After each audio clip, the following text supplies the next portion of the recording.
Taib, hadirin yang dimuliakan Allah Subhanahu wa taala, surah Abasa ya. Abasa adalah satu surat yang menerangkan tentang teguran ya, bagi Allah, bagi Nabi Muhammad SAW dari Allah Subhanahu wa taala. Abasa surat Makkiyah, surat yang diturunkan qoblal hijrah, sebelum hijrah. Allah Subhanahu wa taala berfirman, abasa wa tawalla. Dia berwajah masam dan berpaling. Dia, kalau dia berarti kata ganti kasbara. Kata ganti kasbara. Katilu, ya kan? Goib. Pami kata ganti kedua, abasta. Abasta wa tawallaita. Tapi kata ganti yang kedua. Tapi di sini Allah sebutkan kata ganti nomor 3. Abasa wa tawalla, dia, ente kamu. Kamu bermuka masam dan kamu telah berpaling, ente. Tapi dia. Nah, kenapa dia? Nah, makanya di sini banyak ragam tafsir. Karena pakainya dia. Anu dimaksud teh saha? Anu bermuka masam, anu berpaling teh saha? Apakah Nabi? Apakah orang kafir? Apa sahabat Nabi? Nah, dia mah. Ya. Tapi jumhur ulama mengatakan yang ditegur oleh Allah Nabi. Pakai kata ganti orang ketiga. Ya. Kenapa? Disinilah adab. Nah, jadi para ulama menggali hikmah. Jadi antara tafsir, penjelasan tafsir, ya pengertian tafsir itu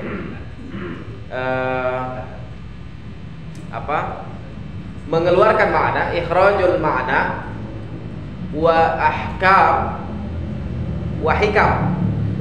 Tafsir mati loe. Mengeluarkan makna, naon sih maknana ya? Makna salat naon? Mengeluarkan hukum salat apa? Mengeluarkan hikmah, kenapa kita harus sholat? Itu ya 3 tafsir mah. Hikam. Kalau misalkan makna tidak bisa, kita tidak tahu maknanya. Contoh misalkan alif lam mim kan tidak tahu maknanya apa. Ya. Maka para ulama selalu Allahu a'lamu bimurad. Maka yang kedua, hukum ayat mutasyabihat, kan alif lam mim itu ayat mutasyabihat, Toha, Yasin gitu ya. Ini salah satu contoh. Apa hukumnya? Ya paling hukum membaca, tidak ada kaitannya dengan fikih. Karena kan tidak semua ayat Quran itu berkaitan dengan fikih. Kalau misalkan hukum tidak bisa, berarti hikam digali. Apa hikmahnya? Kenapa Allah sebutkan alif lam mim dan sebagainya? Kalau hikmah ini setiap ayat pasti ada hikmah. Setiap ayat. Ini menegaskan nama dan sifat Allah, yakni Al-Hakim. Allah adalah Maha bijaksana, Maha hikmah. Nah, hadirin yang dimuliakan Allah Subhanahu wa taala, maka para ulama menggali ini adab bahwa kita kalau menegur orang bisa dengan kata ganti yang 3. Seperti Allah Subhanahu wa taala, tidak langsung. Nah, ya ente begitu, nah, tidak langsung gitu ya, tidak langsung negur. Tapi dengan kata ganti orang ketiga. Abasa wa tawalla. Nah, bahkan ini banyak dipakai ya di pesantren-pesantren ya. Kalau ustadz itu marah misalkan pada seseorang, dia nggak langsung, tapi memakai ibarat, analogi ya. Atau si itu mah. Atau dulu ketika perpisahan ya. Saya dulu waktu di Garut, waktu perpisahan sekolah, perpisahan pesantren, ya biasanya nonamina iya waktu duhur teh langsung ke masjid gitunya, baru dakmah. Padahal kelas 3 kuduna kan nyontohan. Itu sampai diomongkan gitu ya sama mudir am. Iya mah cenanya itu di ditu cenah. Nah, itu diri itu kan pakai kata ganti yang ketiga ya, tidak langsung ya. Itu diri itu gitu. Baru dak teh pas ke masjid tuh langsung ke masjid, kalau kau di kamar di asrama ya, di pondok gitu. Maka Allah Subhanahu wa taala pun memakai kata ganti yang ketiga. Nah, ada penafsiran yang mengkultuskan Nabi, bahwasanya tidak mungkin Nabi itu bermuka masam. Nabi itu selalu bermuka manis. Maka siapa yang dimaksud bermuka masam di sini? Maksudnya adalah orang kafir. Kata penafsiran yang lain. Karena apa? Karena saking ingin mengkultuskan Nabi Muhammad SAW. Wah, hanya Nabi gitu. Atau berarti mulia kene Nabi Isa tuh. Nabi Isa mah kanu yang buta ya. Ini kan anja'ul a'ma ya, karena seorang buta telah datang kepadanya. Nabi Isa pada yang buta mengobati, Nabi Muhammad bermuka masam. Berarti lebih mulia Nabi Isa aja. Ada yang seperti itu. Gila. Kalau misalkan ayat ini untuk Nabi Muhammad alaihissalatu wassalam. Bahkan ada yang menyebut sahabat yang bermuka masam dan berpaling. Jadi bukan Nabi, bukan orang kafir, tapi sahabat. Sekamana wewe tafsir mah, gitu ya. Maka kita balik kepada jumhur bahwa yang dimaksud adalah Nabi Muhammad SAW. Kenapa? Anja'ahul a'ma, karena seorang yang buta telah datang kepadanya. Wah, cenah Allah teh nah teu sopannya nyebutkeun yang buta al-a'ma, si buta.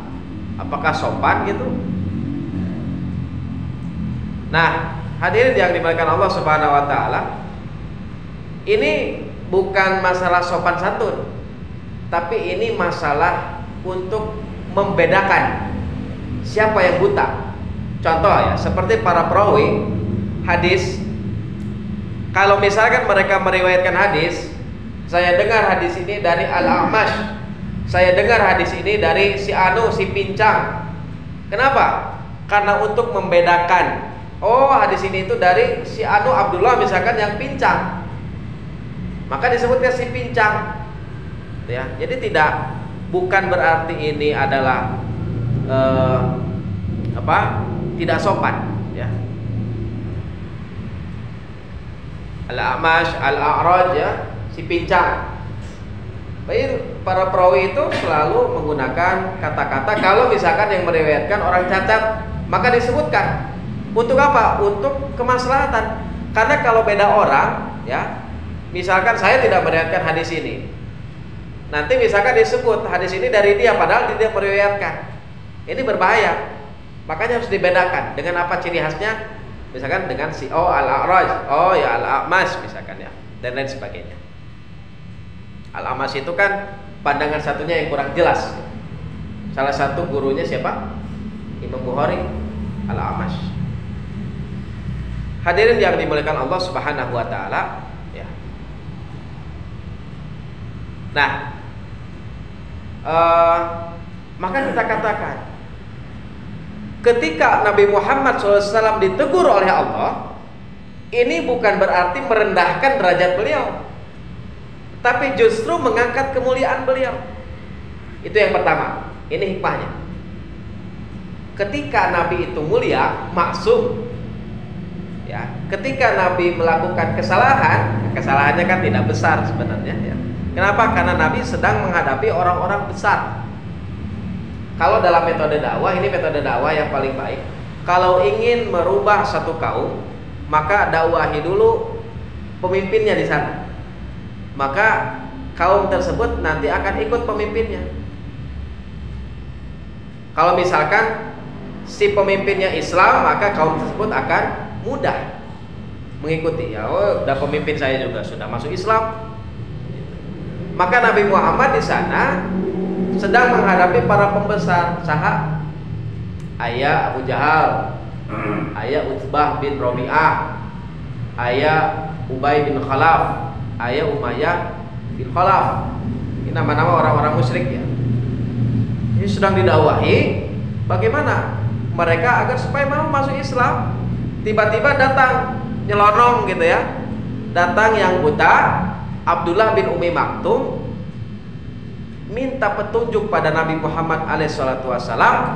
Nabi jadi berubah ya, sedang seperti ini gitu ya, sedang berdakwah, tiba-tiba ada yang motong, kan memang seperti itu sifat manusia. Jadi berubah mukanya, masam ya, langsung berpaling.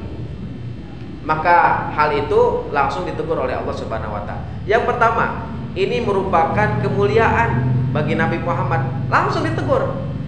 Seperti Aisyah, hadirin. Aisyah kan pernah difitnah apa? Pernah difitnah berzina. Ya. Pernah difitnah berzina oleh orang Yahudi. Nabi Muhammad sampai tidak berbicara dengan Aisyah berapa hari? Kurang lebih 1 bulan kurang, 1 bulanan. Nunggu wahyu.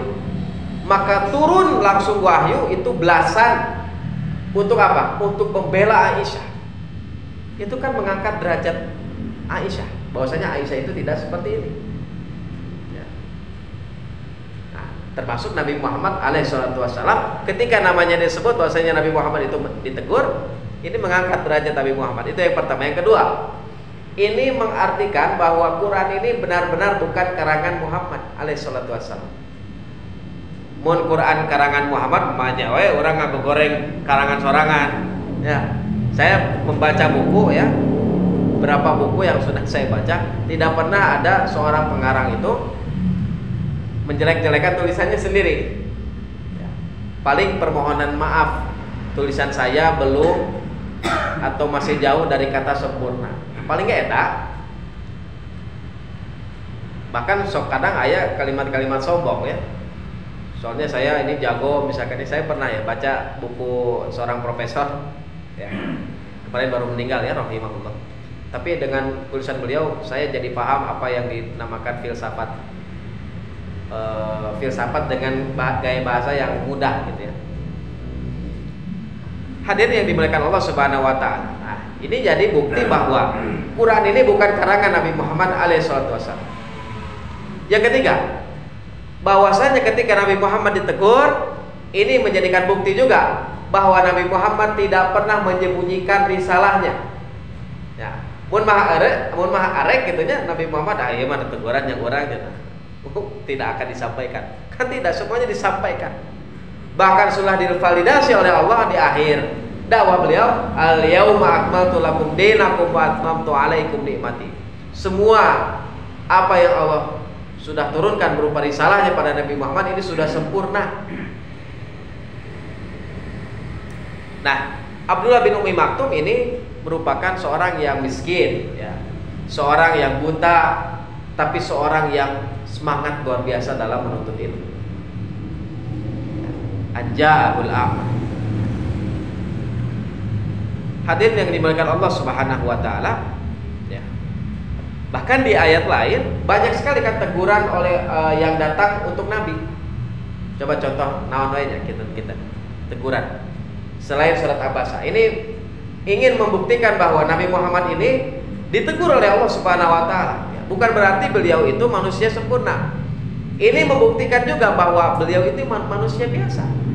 Walaupun beliau maksum, tapi beliau manusia biasa yang tapi ya karena beda dengan kita, langsung beliau ditegur. Apalagi contoh ya, contoh lain bahwasanya beliau pernah ditegur. Contoh, ketika beliau mengharamkan madu, ya kan? Jadi Hafsah dengan Aisyah itu pernah bersepakat. Ya, kalau suami kita pulang, kita katakan mulutnya bau, maka pulang Nabi Muhammad kemudian dikatakan mulutnya bau.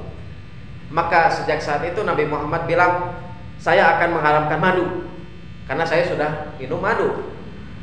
Maka Allah langsung negur, ya ayyuhan nabi, hei nabi. Nah ini langsung disebut. Tapi ini ke masih memakai kata lembut ya, nabi, tidak Muhammad, tidak. Ya Muhammad enggak. Tapi ya ayyuhan nabi, lima tuharrimu ma ahallallahu lak. Kenapa engkau mengharamkan apa yang Allah halalkan? Ya, ini dalil bahwasanya kita jangan gampang mengharamkan. Nabi Muhammad langsung ditegur. Tabtagi mardhata azwajik. Ya. Engkau berbuat itu karena ingin menyenangkan hati istrimu. Demi Hafsah dan Aisyah senang, maka sudah madu diharamkan. Maka kan di ayat seterusnya kan bisa saja Nabi Muhammad menceraikan mereka, ya, kalau mereka seperti itu. Bahkan Allah akan ganti ayyubdilahu azwajan khairan minkunna muslimatin mu'minatin qanitatin taibatin abidatin saihatin sayyibatin wa abqar. Kata Allah Subhanahu wa taala. Allah diganti anak lebih soleh lagi gitu ya. Kalau misalkan tidak bertaubat ya. Tapi kalau bertobat Allah Subhanahu wa taala Ghafurur Rahim. Hadirin yang dimuliakan Allah Subhanahu wa taala. Nah eta nya contoh hiji deui nya. Nabi Muhammad pernah berhusnudzon ya bagi orang muslim yang tidak ikut berperang. Jadi kan dulu perintah perang itu memang harus benar-benar wajib dulu ketika orang-orang disuruh untuk berperang. Tapi ada orang-orang yang tidak ikut berperang, maka Nabi memaafkan kepada mereka dan husnudzon ya kepada mereka. Maka langsung ditegur oleh Allah Subhanahu wa taala. Ya. Kata Allah, "Afallahu anka lima adzinta lahum hatta yatabayyana lakal ladzina shadaqu wa ta'lamal kadzibin." Allah memaafkanmu Muhammad ya. Nabi Muhammad dimaafkan. Kenapa engkau memberi izin kepada mereka? Langsung, mengapa engkau memberi izin pada mereka untuk tidak pergi berperang? Ya. Sebelum jelas, ini kenapa ini gak pergi berperang? Ini kenapa? Karena sakit, karena uzur ya. Seperti Utsman bin Affan kan pernah tidak ikut berperang ketika perang Badar ya, menjaga Ruqayyah sedang sakit. Memang jelas uzur ya. Atau apa? Dan sebelum engkau mengetahui orang-orang berdusta, bisa mereka kan berdusta. Ini orang tidak mau perang, padahal perang itu kewajiban ketika itu.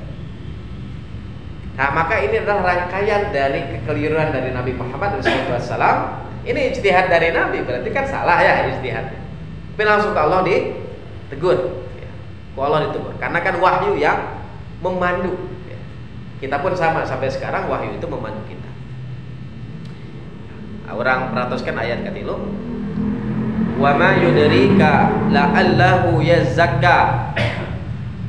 Dan tahukah engkau Muhammad, la'allahu yazakka, barangkali dia ingin menyucikan dirinya. Ya. Ini barangkali gitu ya. Al-A'ma di sini Abdullah bin Umi Maktum barangkali dengan niat tulus ikhlas gitu ya. Niat berarti di sini itu pelajarannya. Kalau ingin mencari ilmu dimanapun kita berada, niatnya harus ikhlas, menyucikan diri. Niat ikhlas, ya, meninggalkan rumah, kemudian berkorban. Ya. Untuk apa? Untuk menyucikan diri kita. Untuk bukan hanya menambah wawasan, tapi untuk merubah karakter kita. Nutadina tara sholat jadi sholat, misalkannya kalau orang-orang. Nutadina pedit jadi berehan, misalkan. Nutadina heras hate jadi lembut kan. Yazakka. Kemudian kata Allah, au yadzakkaru fatanfa'u dzikra. Atau dia ingin mendapatkan pengajaran yang memberi manfaat kepadanya. Ini Abdullah bin Umi Maktum. Allah disebut tinggal berapa kali? Bahkan nanti disebut lagi. Disebut lagi. Ya, Abdullah bin Maktum ini ingin mencucikan diri, kemudian ingin dapat pengajaran yang bermanfaat. Nah, kemudian pembahasan beralih pada orang kafir. Amma man istaghna. Adapun orang yang merasa dirinya serba kecukupan, kaya. Biasanya aya jelema sok ngaku kaya ya, wah urang mah beunghar ieu. Maka aturan yang sedemikian dibuat oleh pemerintah pun akan dilabrak saja. Kenapa? Karena ya saya kan istaghna, ya, saya orang kaya. Bahkan ada yang pernah ditilang oleh polisi, tidak tahu siapa saya. Saya ini adalah saudaranya dewan ini gitu. Padahal saudarana gitu ya. Ngomong mesti jadi dewan katanya. Saudarana wae bisa gitu. Lain dewan, saudaranya. Itu ada videonya ya, saya lihat. apalagi kalau sudah punya jabatan. Istagna.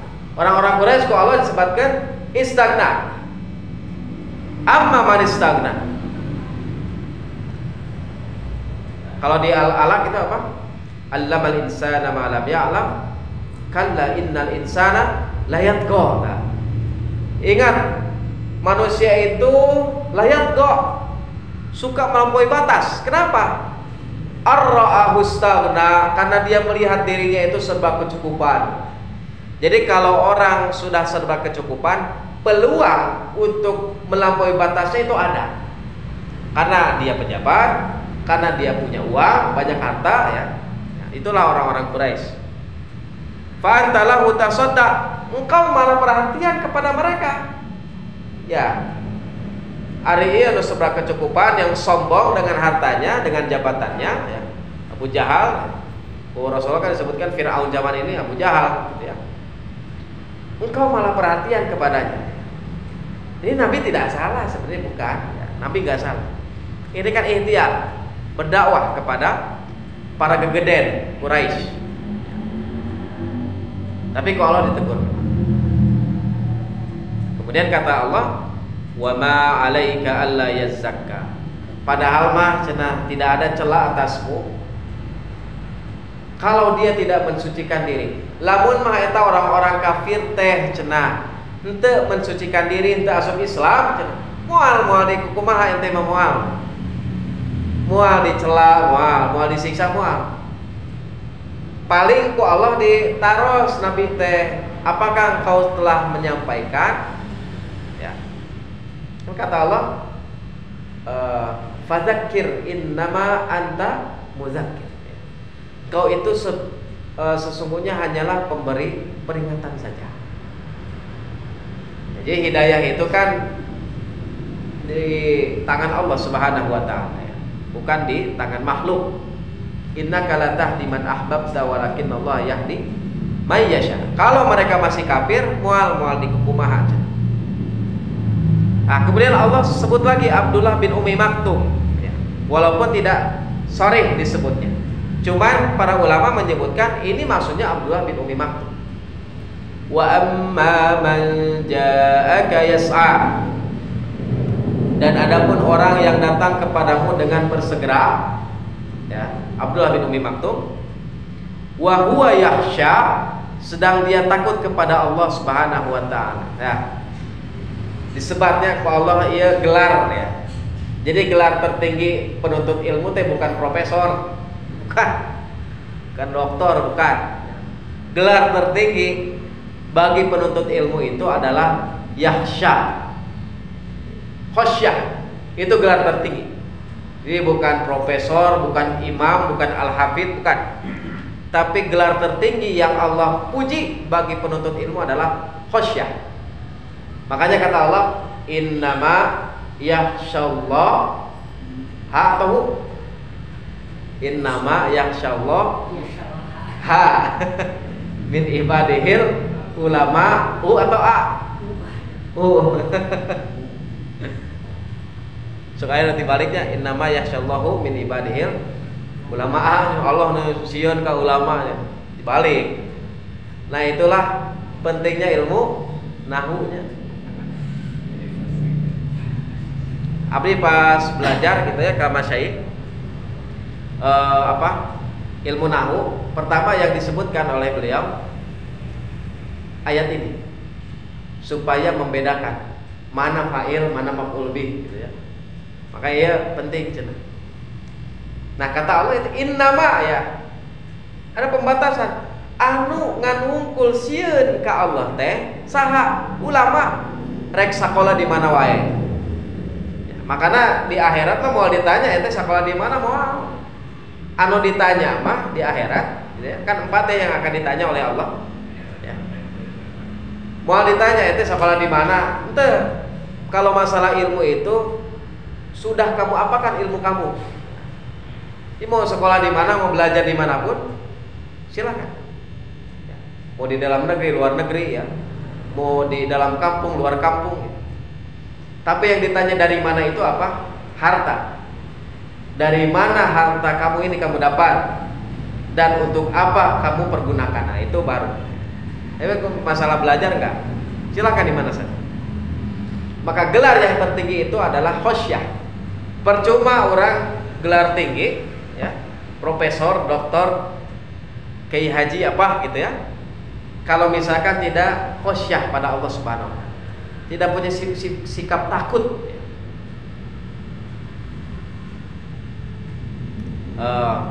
Kan aya oge ya lulusan Saudi Arabia SIJ S2 S3 ya, lulusan Ummul Qura pulang-pulang ke Indonesia bilang orang yang berjenggot semakin panjang punten ya, semakin goblok. Eta teh lulusan SIJ S2 S3 Ummul Qura. Ini kan tidak takut pada Allah Subhanahu wa taala, serampangan. Tapi ada lulusan S2 S3 di Amerika. Nah, Amerika bukan negara para ulama, ya, bukan negara kafir. Tapi pulang menegakkan kalimat tauhid, melawan membasmi orang-orang liberal. Lihat ada Rashidi ya. Kemudian ada siapa? Banyak ya. Orang-orang yang lulusan Amerika itu tidak semuanya sesat, tidak. Belajar Islam di Amerika ya. Kenapa? Karena ada khosyah di sana. Ya. Salah satunya juga Anies Baswedan ya, itu kan lulusan sana. Ya, bukan berarti ini ya. Enggak. Ini contoh saja, contoh ya. Lulusan sana tapi yang lurus ya. Saya baca disertasinya Tiar Anwar Bahtiar gitu ya. Anies Rashid Baswedan itu orangnya lurus ya, walaupun lulusan Amerika. Tapi ada juga lulusan Amerika yang tidak lurus ya, banyak juga. Intinya itu tidak jadi patokan. Yang jadi patokan itu khosyah atau tidak. Allah Subhanahu wa taala sebutkan Abdullah bin Umi Maktum ini khosyah pada Allah Subhanahu wa taala. Ini gelar tertinggi. Maka ada pelajaran yang bisa kita ambil ya, bahwa kalau misalkan kita menuntut ilmu, tuntut ilmulah dengan semangat ya. Seperti Abdullah bin Umi Maktum. Wa amma man ja'aka yas'a ya. Dia semangat dalam menuntut ilmu. Yas'a, berusaha. Ini buta ya. Buta tidak bisa melihat tapi berusaha. Banyak eleh gitu ya. Tidak boleh kita malas ya dalam menuntut. Salah satu doa yang diajarkan Allah pada nabinya, wa qur rabbi zidni ilman. Katakanlah Rabbi zidni ilman, Rabbi zidni malan teh. Ya Allah tambahkanlah bagiku harta kan tanya. Tapi Rabbi zidni ilman. Tiap hari kita ungkapkan itu, Rabbi zidni ilmu. Bukan Rabbi zidni malan. Tapi kalau dalam masalah harta ya itu kaitannya dengan rezeki. Allahumma rzuqni. Ya Allah berikanlah aku rezeki. Hadirin yang dimuliakan Allah Subhanahu wa taala, ya. Kemudian kata Allah Subhanahu wa taala, fa anta anhu talahha. Engkau Muhammad malah mengabaikannya. Ini teguran ya, dari Allah Subhanahu wa taala. Ari kanu cenah nu hare-hare antum semangat gitu ya pada Nabi Muhammad. Tapi dengan bahasa halus Allah menegur. Ari kanu semangat cenah engkau mengabaikan. Makanya ada dalam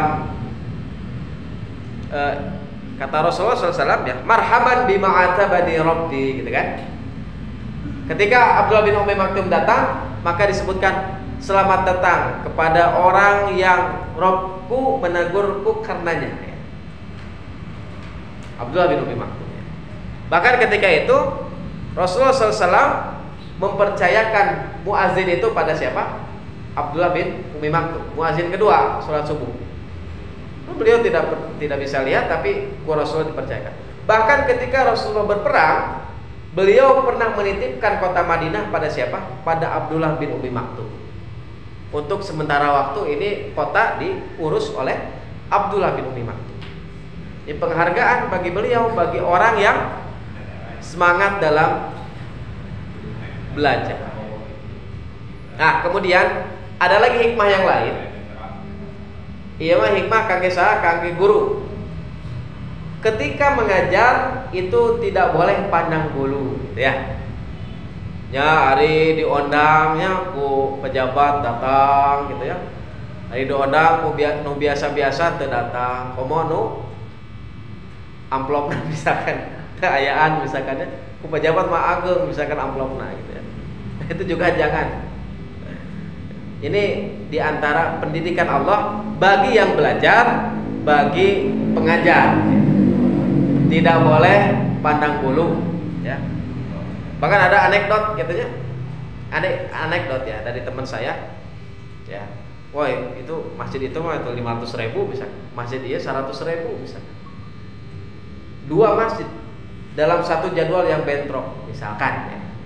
Tapi masjid mana dulu yang yang mengundang dia dulu untuk misalkan memberi pencerahan. Kalau profesional manapun ya diambil. Tapi kalau orang yang misalkan ya mungkin ada sedikit penyakit ya dalam hati ya, itu perlu diluruskan juga. Ya. Jadi jangan pandang bulu. Ya. Ini pengajaran bagi para dai dan para duat ya, agar tidak pandang bulu.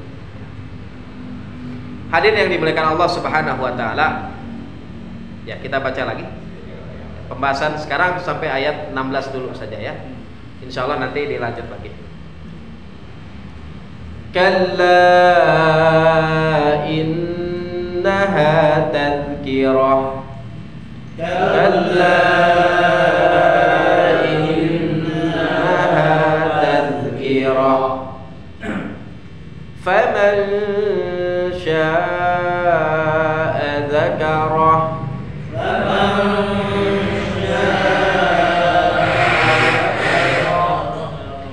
Fi suhufin mukarramah. Fi suhufin mukarramah. Marfu'atin mutahharah. Marfu'atin mutahharah.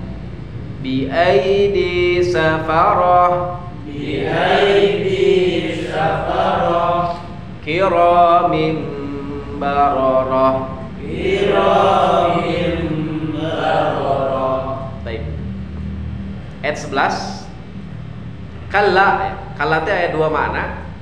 Ayat sekali-kali tidak, bantahan, ada penegasan haqqan. Seperti dalam Al-Humazah, ini sering saya ungkapkan ya. Yahsabu anna malahu akhladah, manusia mengira bahwa harta itu akan mengekalkan. Allah bantah, kalla, ente mengekalkan ente. La yubadanna fil hutama. Kalau kamu beranggapan seperti itu, maka kamu akan dimasukkan ke dalam neraka hutama. Kalau misalkan mengekalkan berarti kan dia sudah tidak peduli dengan perintah dari Allah dan larangan dari Allah. Pikirannya hanya harta. Atau kala yang ada di at-takasur. Kala yang ada di at-takasur itu bermakna penegasan.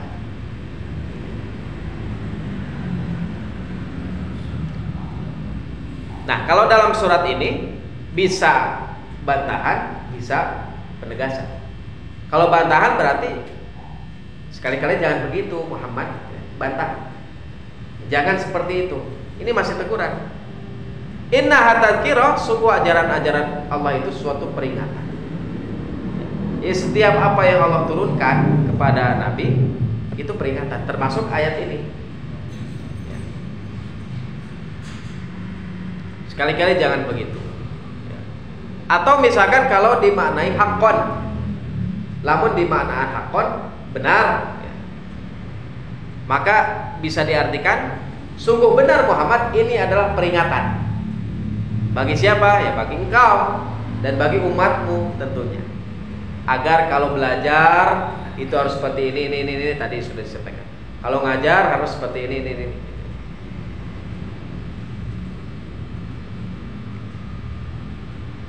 Kemudian kata Allah, "Faman syaa'a dzakarah." Maka barang siapa yang menghendaki, tentu dia akan memperhatikan. Jadi kalau kita memperhatikan teguran, memperhatikan nasihat dari Al-Quran, kalau dia menghendaki, kalau dia mau belajar, pasti dia akan memperhatikan apapun pelajarannya, ya, apapun perintahnya, apapun itu dari Al-Quran. Komodai kan Quran teh la raiba fihi, tidak ada keraguan padanya. Komodai orang teh yakin yen Quran teh kalamullah. Itu lebih-lebih lagi. Ketika kita yakin Quran kalamullah, Quran teh ungkapan Allah, perkataan Allah, berarti naon wae nu aya di Al-Quran semuanya itu berisi keyakinan, tidak boleh diragukan. Gak boleh gini, yang ada di dalam Quran itu benar gitu, iya gitu, cocok gitu. Ya. Makanya kalau para filosof kan bilang seperti ini, surga dan neraka itu tidak ada. Para filosof. Adapun surga dan neraka yang ada dalam Quran itu hanya hayalan, yang itu perlu untuk disampaikan pada umatnya. Lamun tidak disampaikan pada umatnya, mereka tidak akan beriman. Jadi mun teh dibibita ku surga moal iman, mun teh disingsieunan ku neraka moal ngajauhan maksiat. Filosof ya. Filosof tidak punya keimanan pada hari akhir. Kan kalau kita ya apa yang datang dari Quran, dari segi gaibnya, masa depan kan gaib. Surga neraka gaib, kita imani. Surga neraka ada, alam barzah ada, semuanya ada.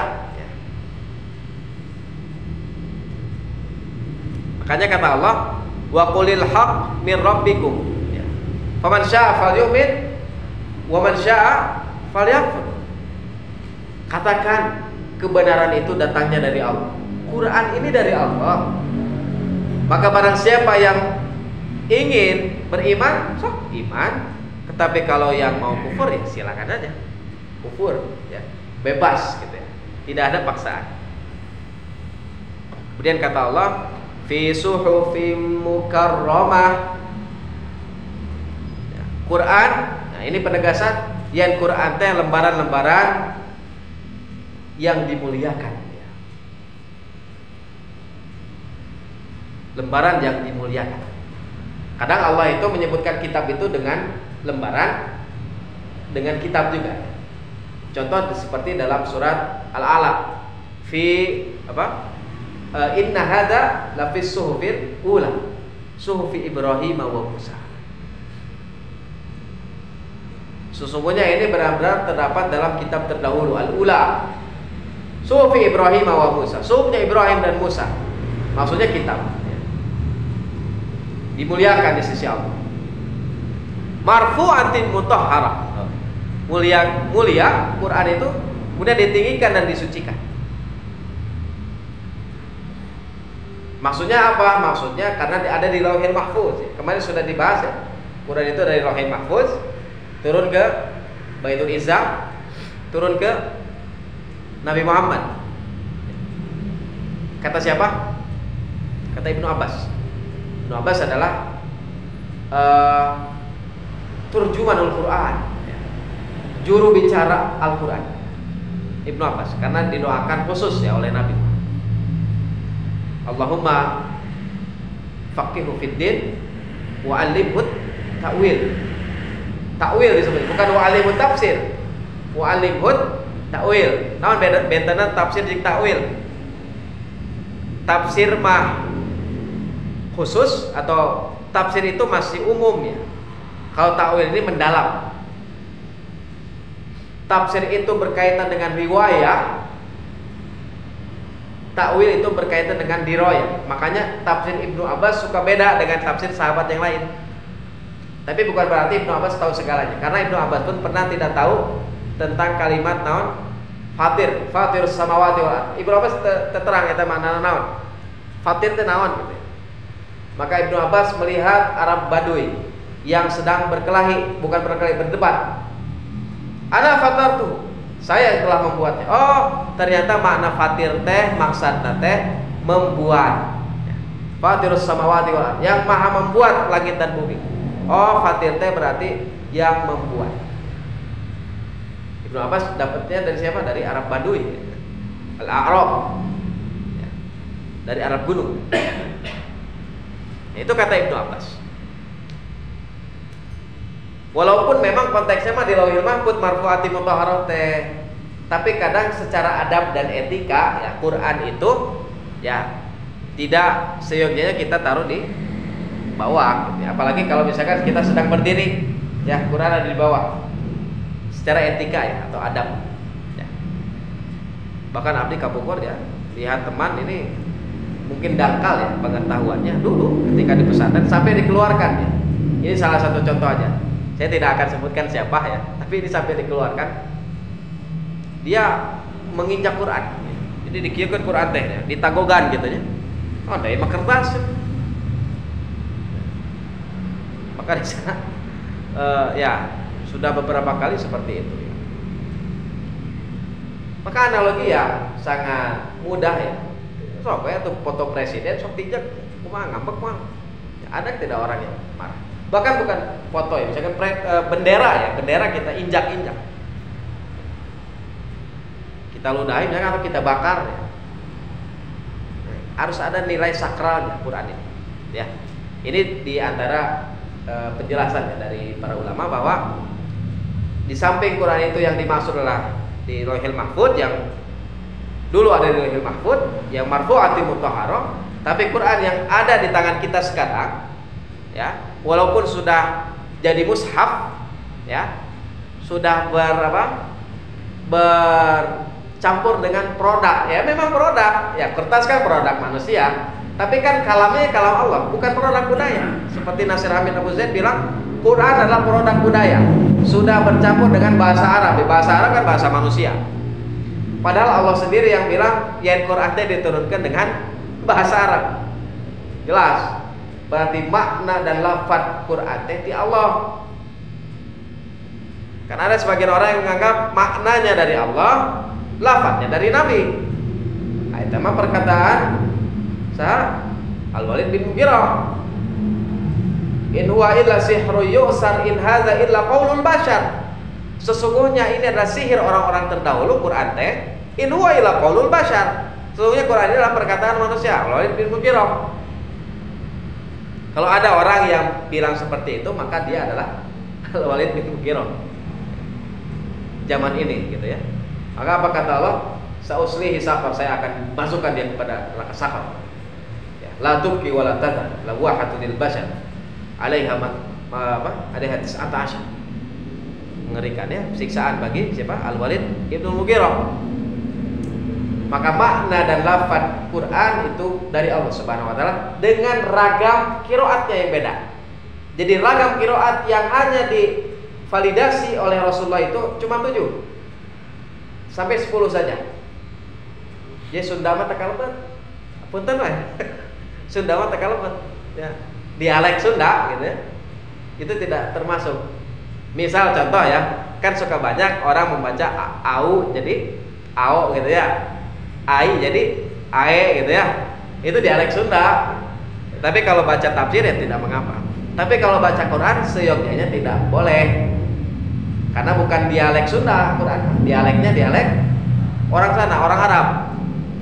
Nabi pernah minta pada Allah dispensasi karena kebanyakan orang itu sulit mengungkapkan dialek satu. Karena dialek Quraisy itu dialek tertinggi berserta tulisannya. Maka Rasulullah minta pada Allah agar dialek itu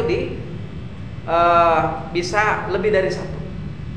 Maka kata Jibril, Muhammad, Quran itu sudah diturunkan ala sab'ati ahruf, dalam 7 huruf, maksudnya 7 dialek.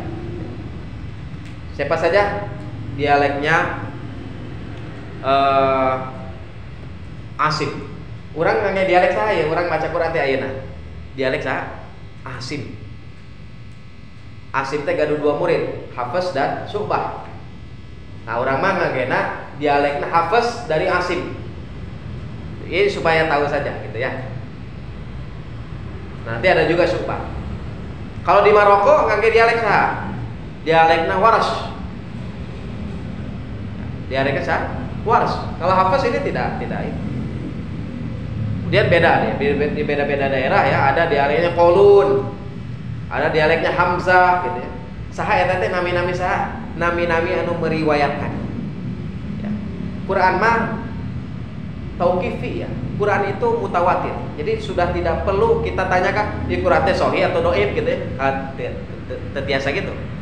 Pami hadis nama biasa, karena hadis itu kan ahad. Taib. Hadis yang dimuliakan Allah Subhanahu wa taala ya. Jadi itu ya marfu'atin mutahharah bi aidi safarah, di tangan para utusan yakni malaikat kiramim bararah yang mulia lagi berbakti. Kiramim bararah la ya'sunallaha ma amarahum wa yaf'aluna ma yu'marun. Malaikat itu tidak pernah bermaksiat pada Allah dan selalu taat apa yang Allah perintahkan. Ya, selalu mengerjakan apa yang Allah perintahkan. Ini sifat malaikat. Quran ini dibawa oleh malaikat Jibril yang kiramim bararah, yang mulia ya. Sampai ke tangan Nabi Muhammad SAW. Oleh Nabi Muhammad diperintahkan para sahabat untuk tulis gitu kan. Sudah tulis, digandakan di zaman Abu Bakar, kemudian dijadikan satu mushaf, kemudian digandakan di zaman Utsman bin Affan dan sampai ke tangan kita. Ya. Eta heula pangintennya anu tiasa didugikeun dina kesempatan ayeuna ya, 16 ayat heula. Insyaallah di pertemuan selanjutnya kita lanjutkan ayat 17 ya. Dugi selanjutnya insyaallah. Aku qouli hadza wa astaghfirullah li wa lakum subhanakallahumma wa bihamdika asyhadu an la ilaha illa anta astaghfiruka wa atubu ilaik. Wassalamualaikum warahmatullahi wabarakatuh.